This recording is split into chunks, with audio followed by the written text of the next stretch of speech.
Good morning student. आज वापस से आपके लिए लेके आया हूँ बहुत ही खूबसूरत सी प्यारी सी कविता है जिसका नाम है जागने जादवा। स्टैंडर्ड 11 इंग्लिश मीडियम यानी कि सेकेंड लैंग्वेज है आपकी, और ये है आपकी पोएम नंबर 1। जागने जादवा। यहाँ पर यशोदा माता जो है वो अपने बेटे यानी कि भगवान श्री कृष्ण को जगाने की बात यहाँ पर रख रहे हैं। ये सब्जेक्ट है गुजराती एंड इसके कवि जो पोएट है उसका नाम है नरसिंह मेहता। साहित्य प्रकार इसका रहेगा पद, आप इसको भजन भी कह सकते हो। तो शुरुआत करते हैं जागने जादवा, हमारी ये खूबसूरत सी आज की पोयम। तो हमेशा आपको याद रखना है कि हमारे इस पोयम के अंदर से जो इंट्रोडक्शन पार्ट होता है जहां पर हम कहते हैं कवि का नाम, वहां से काफी सारी चीजें पूछी जाती है इंट्रोडक्शन पार्ट के अंदर से। जैसे कि कवि का जन्म कहाँ हुआ है, कब हुआ था, कहाँ पर उसका रहना हुआ, उसकी कौन कौन से प्रसिद्ध पुरस्कार है, कौन कौन से उसकी बुक्स हैं। तो वो सारी चीजें पहले हम यहाँ पर जान लेते हैं। जैसे यहाँ पर हम बात करेंगे Narsinh Mehta is a 15th century यानी कि 15वीं शताब्दी के अंदर उसका जन्म हुआ। गुजरात के अंदर आया हुआ एक छोटा सा गांव है जिसका नाम है तड़ाजा। वहां पर उसका बॉर्न प्लेस है यानी कि जन्म स्थल वो है। परंतु उसने अपनी कर्म भूमि ज्यादातर रहना उसका जूनागढ़ में हुआ। नरसिंह मेहता का जीवन के अंदर ज्यादातर पद जो है वो ज्यादा प्रसिद्ध हुए। दो टाइप के हमेशा उसके पद रहते थे। एक जो पद रहते थे जो उसके अपने जीवन के अंदर जो एक्सपीरियंस हुए, जो अनुभव हुए, उसके रिगार्डिंग रहते थे, जिसको हम कहते हैं आत्मचरित्रात्मक पद। और दूसरे जो थे जिसके अंदर उसने हमेशा भगवान श्री कृष्ण की भक्ति के बारे में लिखे, उसको कहते हैं कृष्ण भक्ति ना पदो। पद यानी कि भजन को कहा जाएगा। तो हमेशा ये बात आपको याद रखनी है। इसके अलावा जो ऊपर आपको दिए हैं 10 जो क्वेश्चन है वो ज्यादातर इसके अंदर से पूछ सकते हैं। लाइक कवि को और क्या नाम से जानते थे, तो उसको आदि कवि या आद्य कवि के नाम से जानते थे। जन्म तड़ाजा में हुआ, कर्म भूमि जूनागढ़ में हुई। इसने कौन से छंद के अंदर ज्यादातर पद लिखा, तो उसका नाम है जुलना। और उसके और कौन से ज्यादातर प्रसिद्ध पोएट्री है, अगर आपने नाम सुना होगा, दैट इज वैष्णव जन तो तेने रे कहिए जे पीड़ पराई जाने रे। राष्ट्रपिता महात्मा गांधी ने आप भजन, ये भजन बहुत ही पसंद था। और ऐसे भजनों में से एक आज हमारा है, दैट इज जागने जादवा। तो ये सारी चीजें हमेशा आपको याद रखनी है। दूसरा जो मोस्ट इंपॉर्टेंट है, जहां पर भी गुजराती होंगे और उसमें ज्यादातर काठियावाड़ी सौराष्ट्रवासी होंगे, उसको नरसिंह मेहता सबसे ज्यादा प्रिय कवि में से एक है। आज भी सुबह के समय के अंदर ज्यादातर इसके भजन के द्वारा लोग अपनी शुभ शुरुआत करते हैं। इसलिए इसके भजन को यानी कि नरसिंह मेहता के भजन को प्रभातिया, प्रभात यानी कि सुबह, और सुबह के टाइम के अंदर गाने वाले भजन को कहते हैं प्रभातिया। ये आपको नोट डाउन करके रखना पड़ेगा। इसके अलावा यहाँ पर जो लिखा हुआ है वो हम जान से समझ लेते हैं। जैसे यहाँ पर बताया गया है श्यामल शानो विवाह, हार, हुंडी, मामेरू एंड श्राद्ध। श्यामल शाह नरसिंह मेहता के पुत्र का नाम था, ठीक है। उसकी बेटी का नाम था कुंवरबाई, उसके रिगार्डिंग मामेरू लिखा गया। पापा के श्राद्ध के रिगार्डिंग। तो आप समझ सकते हो कि आत्मचरित्रात्मक जो पद है उसने अपने जीवन के एक्सपीरियंस लिखे थे। जबकि यहाँ पर है चातुर्य, हिंडोला, वसंधारा, कृष्णना पदो और भक्ति बोधना पदो, जो उसने भगवान श्री कृष्ण की भक्ति के रिगार्डिंग लिखे गए थे। तो ये सारी चीजों को आपको याद रखना है, ठीक है। अब बढ़ते हैं हमारी पोएट्री के अंदर क्या बताना चाहते हैं। तो कहते हैं कि लोक जीभे वसेलु, ये पद भगवान श्री कृष्ण की लीला एंड भगवान श्री कृष्ण ने जो अवतार धारण किया है उसके बारे में ज्यादातर बताया गया है। भगवान श्री कृष्ण के अनेक नाम है, तो उसमें से एक नाम है वो है गायों को चराते थे तो उसको गोपाल कहते थे या गोवाड़ कहते थे, ठीक है। तो यहाँ पर गोपाल के हिसाब से भगवान श्री कृष्ण अर्ली मॉर्निंग में, जैसे आप स्कूल जाते हो तो आपकी मम्मी आपको उठाती है, बस उसी तरह से भगवान श्री कृष्ण के समय के अंदर तो स्कूल थी नहीं, कॉलेज नहीं थी। तो उस टाइम के अंदर उसका क्या कार्य रहता था कि सुबह उठकर वो गायों को चराने जाते थे अपने मित्रों के साथ, है ना। तो वो उसकी मम्मी उठाती और उसको कहती है कि बेटा चलो उठ जाओ, अभी समय हो चुका है और आपको भी अब ये कार्य करने के लिए जाना है। तो शुरुआत करती है पोएट्री हमें क्या कहना चाहती है। तो इसको हम गा भी सकते हैं। इसका राग अगर आपको आता है तो मजा आएगा इसको सुनने के लिए, और बहुत ही अच्छा ये राग होता है समझने के लिए भी। तो समझते हैं क्या कहते हैं आज की ये हमारी पोएट्री। हे जागने तुझा दवा, कृष्ण गोवाड़िया तुझ बिना देन मां कौन जाशे हे तुझा दवा। ये जो है पोएट्री, ये इसी तरह से ज्यादातर अगर आप गाओगे तो काफी फर्क पड़ता है, आपको समझने में भी इजी रहता है। तो हम इसको लाइन वाइज लेते हैं एंड समझने की कोशिश करते हैं कि किस तरह से ये बता रहा है। ठीक है, तो समझते हैं आज की हमारी ये कविता यानी कि पद भजन है। जाग में जादवा, जादव वो एक अपभ्रम या कह सकते हैं तत्सम शब्द है, उसको गुजराती में कन्वर्ट किया है। यादव को जादव कहते हैं। आपने सुना होगा ज्यादातर यूपी बिहार के अंदर जो रहने वाले लोग होते हैं वहां पर ज्यादातर ये सरनेम पाई जाती है, दैट इज यादव या जादव, है ना। एक्चुअली जो गुजरात में है उसको यहाँ पर जो हम कहते हैं रबारी या भरवाड़ या गोवाड़ जिसको हम कहते हैं, ये उसकी सरनेम है। तो ये उसके रिगार्डिंग यहाँ पर बताया गया है कि हे जादव यानी कि हे भगवान श्री कृष्ण, आप उठ जाओ और आपके लिए इंतजार कर रहे हैं आपके मित्र वर्ग, यानी कि गायों को चराने वाले को कहते हैं गोवाड़। अब बहुत ज्यादा है तो उसको कहेंगे गोवाड़िया, इज अ बहुवचन शब्द है। ठीक है, तो हे कृष्ण भगवान आप उठो, ये जो गोवाड़िया है वो आपका इंतजार कर रहे हैं और आपको गायों चराने के लिए जाना है। तुझ बिना, तुम्हारे बिना, धेन यानी कि धन, गुजराती शब्द इज धन। बहुत सारी गाय होती है तो उसको धन कहा जाता है, उसको धेन भी कहते हैं। कि तुम्हारे बिना ये गायों को चराने के लिए कौन जाशे, कौन जाएगा, ये कार्य कौन संपन्न करेगा। ठीक है, 360 गोवाड़, यहाँ पर बताते हैं कि हमारी जो हाथों की नव्ज जो होती है उसमें 360 नव्ज होती है, उसको कंट्रोल करता है हमारा हृदय, है ना। उसी तरह से पूरे साल के अंदर अगर हम देखने जाए तो 360 डे होते हैं, उसको कंट्रोल करता है ईश्वर। यहाँ पर वो रिगार्डिंग नहीं है, यहाँ पर ये कहते हैं कि 360 गुवाड़िया जो बाहर तुम्हारा इंतजार कर रहे हैं और उसके अंदर हेड ऑफ द डिपार्टमेंट यानी कि मॉनिटर, उसमें बड़ा किंग कौन बनेगा, वो तुम बनोगे। तो बाहर सारी गायें, बाहर सारे तुम्हारे मित्र वर्ग तुम्हारा इंतजार कर रहे हैं। इसलिए लिखा है 360 गुवाड़िया टोले मળી ने इकट्ठा होकर तुम्हारा इंतजार कर रहे हैं। वड़ो रे गोवाड़ियों कौन था, उसके अंदर हेड कौन बनेगा, जागने जादवा कृष्ण गोवाड़िया। आगे लिखा है दही थड़ा दही थरा, जैसे आप स्कूल जाते हो तो स्कूल के लिए आपको मम्मी नाश्ता देती है, तो ये भी एक बहाना होता है कि बेटा उठ जाओ और फटाफट से जाने की तैयारी करो। तो यहाँ पर नाश्ते में क्या यशोदा माता बना के दे रही है, तो तीन चीजें आएगी। दही से बनी हुई चीज को कहते हैं दही थरा, जैसे थेपला होता है, रोटला होता है, रोटली होती है, तो उसमें थोड़ा सा दही डाल के बनाई जाने वाली एक डिश है जिसको दही थरा कहते हैं। दूसरी है घी से बनता है घेवर, आप सबने खाया होगा, दैट इज घेवर। एंड तीसरी चीज है गाढ़ा, बार बार गर्म करके बनाता है ना, जिसको हम रबड़ी कहते हैं, तो ये है कड़ियल दूध।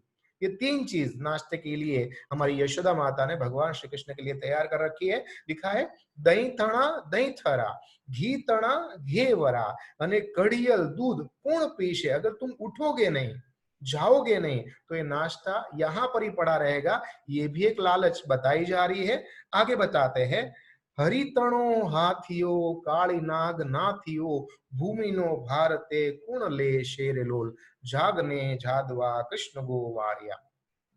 भगवान श्री कृष्ण ने गोकुल के अंदर सभी के लोगों को बता दिया था कि आप लोगों को इंद्र भगवान जो है उसकी पूजा करने की जरूरत नहीं है। आपके लिए सबसे ज्यादा ये जो गाय है वो घास कौन हमें देता है, तो गोवर्धन पर्वत के ऊपर जाके हम गायों को घास खिलाते, यमुना नदी का पानी पिलाते और आपकी गाय हट्टी कट्टी होके घर पे आते और हमें दूध दही माखन घी देते हैं। तो फिर आपको गोवर्धन पर्वत की पूजा करनी चाहिए, नहीं कि इंद्र यानी कि हाथियों। इंद्र भगवान का और एक नाम है हाथियों, तो उसकी पूजा नहीं करनी चाहिए। एंड फिर इंद्र भगवान को गुस्सा आया तो उसने विकराल रूप धारण करके बहुत सारी बारिश कर दी। तो कृष्ण भगवान ने इस तरह से एक उंगली पर गोवर्धन पर्वत उठा के सबको प्रोटेक्ट किया था। यहाँ पर लिखा है कि हे हरि, हे कृष्ण भगवान, अगर आप उठोगे नहीं तो ये जो मुश्किल है हाथियों की, उसको कौन संभालेगा। जो यमुना नदी है उसके अंदर काले रंग का सांप, इसको कालीनाग कहते थे, उसने भी बहुत सारे को परेशान किया था। उसको भी भगवान श्री कृष्ण ने कंट्रोल कर लिया था, तो इसको कौन कंट्रोल करेगा? और तीसरा, इस दुनिया में अगर आप नहीं उठोगे तो पाप एंड पुण्य में से पुण्य घट जाएगा, एंड पापी लोग बहुत सारा पाप करेंगे जिसको आपको दंड करना है, पनिश करना है, शिक्षा करनी है, ताकि वो पाप ना करे। तो ये सारा कार्य हे भगवान श्री कृष्ण आपका है। अगर आप नहीं उठोगे तो ये भी नहीं होने वाला है। तो हरि तणो हाथियों, काली नाग नाथियों, भूमि के ऊपर का जो भार है पाप पुण्य का, वो कौन धोएगा? जागने जादवा कृष्ण गो वालिया, तुझ विना धेनुमा कौन जा शेरिलो। आगे लिखा है जमुना ने तीरे, दो नाम है, जहां से यमुना नदी की उत्पत्ति हो रही है, जहां से निकल रही है, वहां पर उसका नाम यमुना है। पर जब आगे चलकर वो गंगा जी में मिल जाती है तो उसका नाम जमुना हो जाता है। तो कहते हैं कि यमुना नदी के किनारे गोवर्धन के ऊपर आपने घास खिलाया, यमुना नदी के ऊपर आपने पानी पिलाया, और ये जो गायों का धन है उसको आप जो घास खिला रहे हो, वो कार्य कौन करेगा? आपकी मधुर सी मुरली सुनकर हम पूरा दिन जो काम करते हैं वो सुन के हमारे मन को शांति मिलती है और हम सुख संपन्न होकर सो जाते हैं। तो आपकी मधुर सी मुरली भी हमें सुननी है। अगर आप उठोगे नहीं तो गायों को यमुना नदी के किनारे ले कौन जाएगा, गोधन को चराएगा कौन, और आपकी मधुर सी मुरली हमें सुनने को नहीं मिलेगी। तो आप जाग जाओ, जागने जादवा कृष्ण गोवाड़िया, बड़े नरसिंह। इस तरह से नरसिंह मेहता कहते हैं, हमें सिखाते हैं, हमें एडवाइस देते हैं कि इसी तरह से मैं हमेशा भगवान श्री कृष्ण का गुणगान गाता रहता हूँ और उसकी भक्ति करता रहता हूँ, उसको रिझाता रहता हूँ, उसको मनाता रहता हूँ, ताकि उसका जो हमारे पर आशीर्वाद बना रहे। बुड़तानी बाइडी कौन सा शेर लो, ऐसा कहा जाता है। वैष्णव जो होते हैं, विष्णु भगवान यानी कि भगवान श्री कृष्ण के फॉलोअर्स होते हैं, भक्त होते हैं, उसको वैष्णव कहते हैं। वो लोग ज्यादातर यमुना नदी को मानते हैं, और ऐसा कहा जाता है यमुना नदी के इस पार सारे के सारे पापी होते हैं, और इसको पार करके इधर जाओगे तो आप पुण्यशाली बनोगे, फिर आपका वैकुंठ में वास होगा। तो हमें पापियों को ये यमुना को पार करने की तरह पुण्य में जाना है, और वो पार करते वक्त हम डूब जाएंगे। तो हे भगवान, आप वहां पर जब हमारे डूब रहे होंगे तो आप हमारी बाइडी यानी कि हमारे हाथ को पकड़कर हमें पार ले जाओगे। तो आप जागोगे तो हमारे जो पापी है उसको पुण्यशाली बनाओगे और हमारा वैकुंठ में वास होगा। इस तरह से कहते हैं जागने जादवा कृष्ण गोवाड़िया, तुझ बिना धेनुमा कौन जा शेलो। ये जो पद है ये बहुत ही अच्छा है और समझने लायक पद है। क्या क्या इसके अंदर समझने जैसी चीज है, ध्यान से समझते हैं। देखो, एक होता है तत्सम शब्द। गुजराती और हिंदी एक ऐसी भाषा है जिसके अंदर संस्कृत में से बहुत सारे शब्द हमने ले रखे हैं। तो जो संस्कृत में से लाए गए शब्द होते हैं, जो एज इट इज गुजराती में इस्तेमाल कर लेते हैं, उसको तत्सम शब्द कहते हैं। दूसरा होता है तद्भव शब्द, जो संस्कृत में से लेते हैं पर थोड़ा सा अपडेट करते हैं गुजराती का, तो उसको तद्भव शब्द कहते हैं। तो यहाँ पर लिखा है तत्सम शब्द कौन सा है? यादव, यानी कि ये संस्कृत शब्द है, ठीक है। पर हमने उसके अंदर थोड़ा सा ऐड किया जा, तो हो गया जादव। तो जादव इज अ तद्भव शब्द, है ना। तो यादव जादव, अब बहुवचन करना है तो जादवा कर दिया। उसी तरह से जमुना है तो हमने उसको यमुना किया, जशोदा है तो यशोदा कर दिया। इसी तरह से गो इज अ संस्कृत शब्द और उसमें से हमने गाय बनाया। अब गायों को चराने वाले को क्या बोलेंगे? तो कि गोवाड़ है या गोपाल कहेंगे। अब उसके अंदर बहुवचन लगाना है तो क्या करेंगे? तो आ लगा तो गोवाड़िया हो गया। देखो, एक शब्द से कितने सारे शब्द बन जाते हैं। गो यानी गाय, गाय से हमने गोवाड़िया, बहुवचन करना है तो गोवाड़िया, ओ हमने कर दिया। तो इस तरह से, इसी तरह से राइमेटिक सेट करना आता है, क्योंकि हमें जो भजन होते हैं, पद होते हैं, ये सब गाने के लिए होते हैं। तो उसका एंडिंग राइमेटिक होना चाहिए, लाइक तूज कुण वासे शासे तारु कोण वगाड़ से सहार से। तो जिससे काव्य का भाव समझने में मजा आता है और गाने में भी मजा आता है। आप भी जब भी निबंध लेखन करो तो उसकी हमेशा शुरुआत एक काव्य से करिएगा। इन काव्य से शुरुआत करने से वो काफी अच्छा इम्पैक्ट पड़ता है निबंध का, और वहां पर आपको ये सारे शब्द बहुत ही मदद रूप होंगे, लाइक था से, शा से, पी से, ले से, वा से, सा। देखो, एंडिंग मैच किया और सबके मीनिंग्स होते हैं, तो एंडिंग मैच करने से थोड़ा राइमेटिक बनता है और आपकी कविता कविता जैसा लगता है। और दूसरा शे जो होता है हमेशा भविष्य या प्रश्नार्थ सूचक क्रियापद बताता है, जो भी यहाँ पर हमें समझने जैसा है। नाउ बात करेंगे हम लॉन्ग आंसर के बारे में। लॉन्ग आंसर कैसे लिखा जाता है ये सबसे पहले सीखना जरूरी है। लॉन्ग आंसर हमेशा 3 पार्ट में डिवाइड करना है। फर्स्ट पार्ट जो आएगा उसमें आपको लिखना है इंट्रोडक्शन पार्ट, फिर एक लाइन छोड़नी है, फिर आपको आंसर लिख देना है, फिर एक लाइन छोड़नी है और क्वेश्चन को रिपीट करना है। ये जो प्रेजेंटेशन है बहुत मान्य रखता है। आप कैसे दिखते हो वो कोई मान्य नहीं रखता है, पर आपका पेपर कैसा दिखता है वही चेक करने के लिए सबसे ज्यादा मान्य होता है। ये हमेशा आपको याद रखना है, ठीक है। तो यहाँ पर जो आपको बताया गया है हम उसके बारे में ही बात कर रहे हैं। लिखा है सविस्तार, तो कैसे लिखेंगे, इंट्रोडक्शन कैसे लिखेंगे, तो सबसे पहले लिख देंगे हम श्री नरसिंह, हमेशा हमारे कवि होते हैं उसको रिस्पेक्ट देना पड़ेगा। श्री नरसिंह मेहता द्वारा रचनाबद्ध करवामा आवेल आ पद જાગને જાદવાની અંદર ભગવાન શ્રી કૃષ્ણની વિશે ખૂબ જ સુંદર રીતે વર્ણન કરવામાં આવેલ છે। वो लिख दिया, उसके बाद आप आंसर लिखो एंड फिर क्वेश्चन को रिपीट कर देना है कि आम भगवान श्री कृष्ण ने जगाड़वा माटे आ कारणों आपेला छे जे यथा योग्य छे। तो इस तरह से आपको लिखना चाहिए। तो ये आपके सामने आंसर है जिसको आप अच्छी तरह से स्टडी करिएगा। उसके बाद 2 लाइन आंसर कैसे करना है वो आपको ध्यान में रखना है। जब भी 2 लाइन आंसर लिखो तो 2 लाइन आंसर के वक्त भी आपको साइड में डैश डैश डैश 3 डैश या लेफ्ट हैंड साइड या राइट हैंड साइड कर दो। पहले काव्य का नाम लिख दो जागने जादवा, उसके बाद कवि का नाम लिख दो नरसिंह मेहता, और उसके बाद साहित्य प्रकार लिखो पद या ब्रैकेट में भजन, और उसके बाद आप पॉइंट वाइज भी आप आंसर लिखो तो भी बहुत ही अच्छा लगेगा। तो ये आपके सामने कुछ 3 क्वेश्चंस है, उसको भी आप पॉइंट वाइज कर सकते हो। एंड फिर आता है शॉर्ट आंसर। शॉर्ट आंसर में भी आपको क्या करना है, पूरा आंसर लिखना चाहिए, 1 वर्ड में नहीं लिखना चाहिए या 1 लाइन आंसर नहीं होना चाहिए कि कृष्ण ने जगाड़वा माटे શું કરવામાં આવે છે। तो सीधा आंसर लिख देना है कि जगाड़वा माटे घेबर, ये सब लिखने की जरूरत। पूरा आंसर लिखो एंड जो मेन वर्ड है उसके नीचे पेंसिल से या ब्लैक पेन से अंडरलाइन करो ताकि जो चेकर है उसका ध्यान सीधा वहां पर जाए एंड वो भी फटाफट से टिक करके आपको तुरंत ही मार्क्स दे दे। तो ये हमारा था short answer, long answer and long answer, उन सब के बारे में जानकारी। पोएम नंबर 1 जागने जादवा कृष्ण गोवाड़िया। आई विश आपको ये मैं अच्छी तरह से समझा पाया हूंगा।